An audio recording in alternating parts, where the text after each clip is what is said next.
One year we were in France on sabbatical, and we decided we would travel through Eastern Europe to see if we could find out where all of our parents had come from.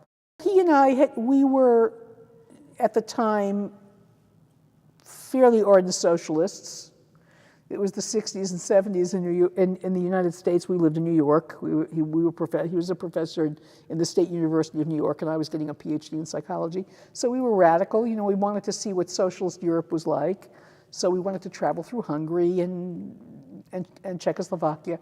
And actually, in the year after we had come, 1 or 2 years after we had come, there was a massive crackdown by the Soviet Union in Czechoslovakia, because Czechoslovakia was a progressive socialist country because it had its own culture. It wanted to have its own culture. And we were really interested in going into Czechoslovakia and seeing if the people would talk to us. My husband could speak German fluently because he was a chemist, so I had to speak German and French, and he was fluent in both. And we went into Czechoslovakia and just hung out on the streets talking to people. And of course, you know, they were anxious because there was secret police. We went into Romania to talk to people. It was much harder in Romania because of Ceausescu. But we got to see that the Czechs were not happy with Soviet. They weren't unhappy with the idea that they were socializing their economies and that they were sharing what they had, and you know, there was universal medicine. That wasn't the issue for them. It was the oppression of the political control. So it was really interesting. So we went for that reason too. But we also wanted to go into Prague to see there was a display in a Jewish temple in Prague of the art of the children of Theresienstadt. In that, I don't know whether it's still there, if it's a permanent. Is it, you know? Yeah. So we went in to go see that because we hadn't seen it. So we were sort of traveling along the Holocaust, socialist, you know, Eastern European Iron Curtain countries to sort of see, could we feel what it was like for our grandparents? And could you? I think to some extent. I think in Czechoslovakia and Hungary, it was harder. In Romania, it was somewhat easier because Romania was much poorer and the living conditions of the average person were still very Städte-like. Housing was really rustic and rugged, you know, and so you could get a real good feeling. And now you're moving that forward post-World War II and realizing this is after development. You know, this is essentially after people are out from under the influence of Tsarist, you know, and German oppression, but they're still oppressed. And so you could, and in Hungary we saw something kind of interesting too. You could get the feeling of the fascist police. In Hungary, the police were all too happy to pull you over and ticket you and intimidate you. So you could feel that kind of feeling.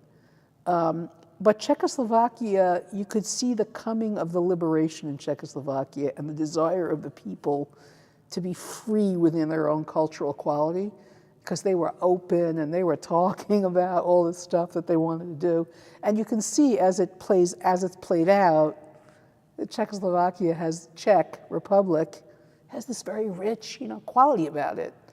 So you could see, and we went to Yugoslavia too, that was also really interesting. And in Yugoslavia, we ran into something fascinating. We were in, I believe it was Dubrovnik, I don't think it was Split. We were in Dubrovnik and we were going to a national theater, and the national dance and singing theater, and each little state, you know, this state and that state came up and they gave their national dress thing and the singing. And in the middle of the performance, I want to say that it was when the people from, I'm trying to think, what province is Dubrovnik? What state? Croatia. When the people from Croatia got up to dance, people pulled out machine guns. People in the audience pulled out guns and started shooting the dancers on the stage. And we all ducked under the stadium seats. And the national police came in and, you know, broke it all up and dispersed everybody. And I remember Ted and I looking and going, well, there goes Tito's Yugoslavia. Well, that's over. And sure enough, the minute they got a chance not to have to be together, whoosh, they deunified and, you know, became silos. And that was fast. That was 1973. In the summer of 1973, we just looked at each other and said, well, Tito's gone, the strong man is gone, and Soviet influence in unifying anything is over. So that was kind of fascinating. And I was all of 24 years old at the time, too. So I wasn't, you know, I wasn't all that conscious and developed in my thinking. But I remember the physical and emotional experiences of all these different places. Nonetheless, I want to say this because it's important. People might actually see this at some point. Of course, when you're dealing with individual humans and you're connecting with individual people in countries, you know, everyone's beautiful. I mean, you meet these great people wherever you go. These are national profiles, but on the individual level, you just meet incredible humans who are, you know, they're dying for openness and connectedness.